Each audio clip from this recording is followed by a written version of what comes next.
খুব গরম, পানি খাচ্ছেন তো? পানি, আখের রস, শসা, তরমুজ এগুলো খাচ্ছেন তো? অবশ্যই খাবেন। না খেলে আমার এবং আপনার লস। তাহলে কী ধরনের লস?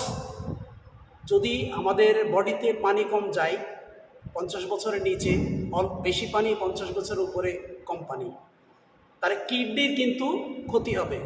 তাহলে কিডনির কী ক্ষতি হবে, একটু কিডনি নিয়ে একটু আলোচনা করে নিই। তা আমরা যে সাধারণত এই যে কিডনি স্টোন বা কিডনিতে পাথর বলি, তো এই পাথর সচরাচর কী হয়, বড় বড় সার্জেনরা অপারেশন করতে বলে, কিন্তু আমাদের হোমিওপ্যাথিতে সুন্দর সুন্দর মেডিসিন আছে যা বিনা অপারেশনেই আপনি সুস্থ হয়ে যাবেন। তাহলে কী কী করব বা কী কী ওষুধ খাবো? তাহলে ওষুধ খাবো বারবারিশ, ভালবারিশ, লাইকোপোডিয়াম, নাক্সবোম 30, ফসফরাস 30, এই ধরনের মেডিসিন আরও কিছু আছে। আর আমরা ডাবের জল, কুসুরের রস, তরমুজ, শসা এগুলো বেশি করে খাবো। আর জলটা প্রচুর পরিমাণে খাবো। তাহলে এইভাবে আপনারা চলুন, আর ওদের একটু রেস্ট নেন, মেডিসিনগুলো ঠিক করে খান। আপনারা ভালো থাকুন।